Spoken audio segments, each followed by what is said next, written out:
Hello, everyone, and welcome to the H2O Global News stream series. I'm Darby Bonner, one of the staff writers here at H2O Global News.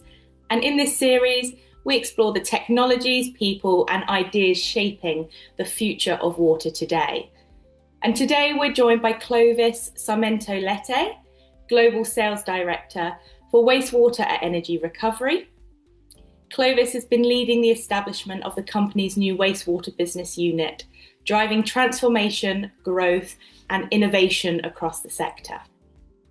In this conversation, we'll dive into how energy recovery is redefining energy efficiency and water reuse, explore the latest industry trends and challenges, and discuss what's next for sustainable water management. It's an exciting topic at a very pivotal time for the industry, so let's jump in and get started straight away. Clovis, hello, welcome. Well, thank you very much, Darby. Thanks for having me.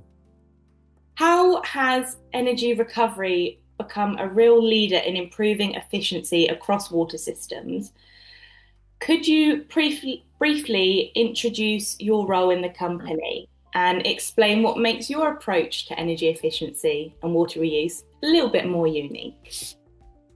Well, starting with energy recovery, we developed a sustainable and high quality solution to recover energy and to save greenhouse gas emissions as well. We have developed this in the last about a generation, 25, 30 years ago, and have been very successful in seawater desalination. Now, my role in the company is the commercial leader for a new business unit where we are deploying the technology now to wastewater treatment applications. Energy recovery is known for its cutting edge innovation, right? So I'd love to know a little bit more about that, and I'm sure our readers at home will too. What are some of the key technologies or advancements that energy recovery is most proud of? Well, we developed some very cool technology that I would say that is one of the two main responsibles for the reason why today seawater desalination is affordable across the globe. Some people believe it's still expensive. It all depends compared with what. But remember, the most expensive water is the one that you don't have.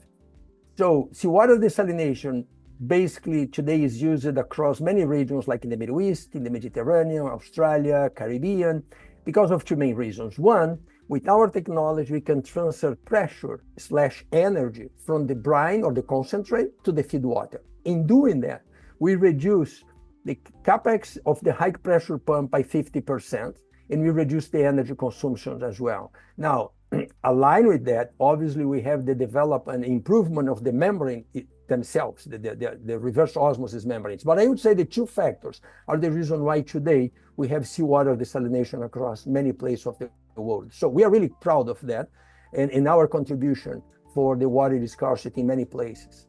Those innovations are clearly helping to move the industry forward, right? So we can tap into these sources. I mean, we live on a blue planet, and I think a lot of people forget that. So desalination, getting that water in, is definitely going to move the industry forward, and that's where energy recovery's innovations stand out.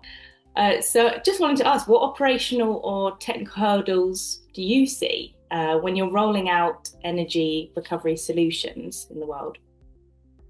There are a few areas that the hurdles are technical. One of them probably destruction of PFAS. There's a lot of new technology doing that. But I would say today in general, technology is not a limitation. The main limitations I like to mention the three P's: is perception, is policy, and its price. Perception mainly from general population. As I said, we have been reusing water for thousands of years. But when you talk about water reuse, reused water, in many places, not everywhere, it's changing in some areas, but people get afraid of talking about reused water, forgetting that we have been reusing for, again, thousands of years. The second one is policy. We do need policy to emphasize and to stimulate the implementation of the projects, not just the development of new technology. And finally is price. Now, it's common to say that water is a constitutional right in many places, which is correct, but that's the water in the rivers. Reality is the water in your faucet is a product. As a product, there is a cost to produce. And in many places, the price is not aligned with this cost. And we all understand the reasons. We cannot charge for water for very low income populations. But the consequence is if you don't have the right price for water, there's no incentive to invest in water treatment plants. The ultimate goal for all of us working in the water space should be to make sure that 8 billion people in this planet can have access to clean and safe water. Now, to do that, 8 billion people with all the industrialization that we have today, we do need to change perception about water reuse. We do need policy in place in many countries. And finally, the right price or market price or a price that justifies investment in water quality.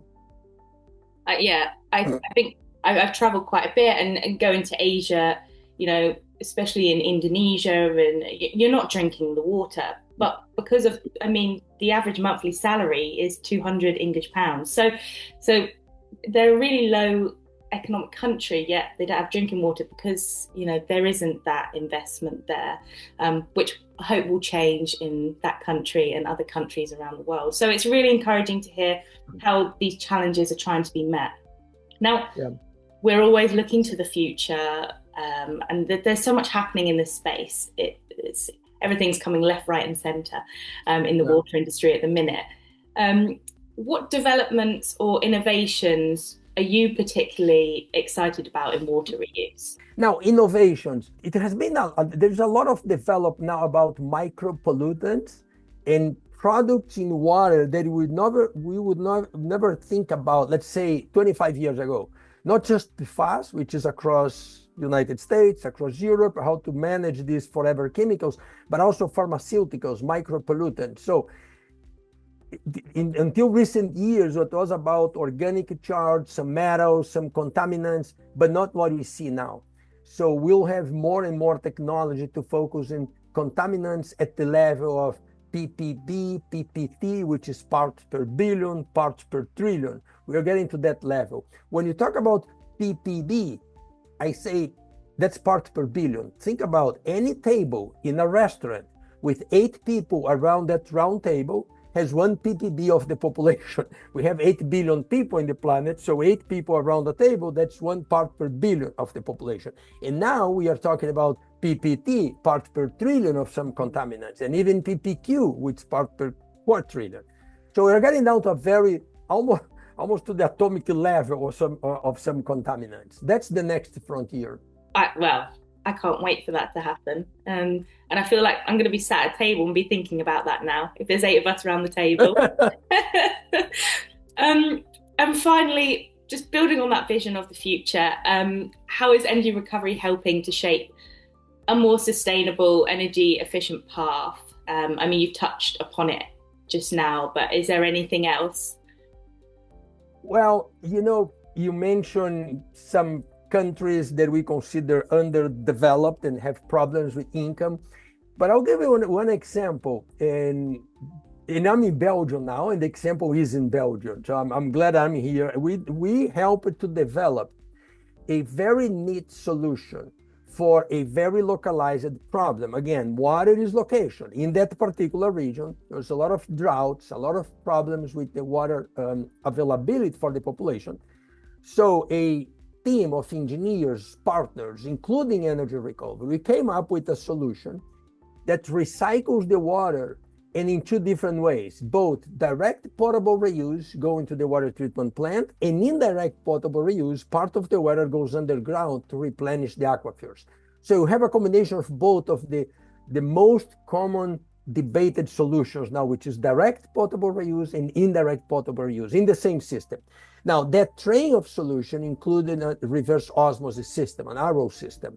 That RO system to perform accordingly to budget, to financial conditions as well, needed to have a very low energy consumption.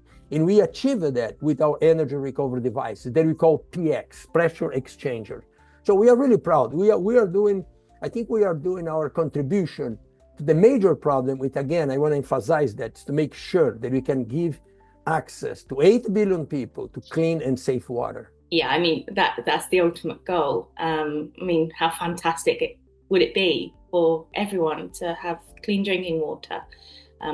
It just seems so normal for me to walk to a tap and fill up my water bottle and have a drink. But in so many places, people can't do that. So, Clovis, thank you so much for sharing all your insights. It's been a fascinating discussion, and it's clear that energy recovery is not only driving innovation, but you're also helping shape a more resilient and sustainable future for the water sector. I just want to say also, everyone watching, thank you so much for joining us here on the H2O Global News Stream series. And it'll be until next time. Thank you, Clovis. Thank you. Thanks again.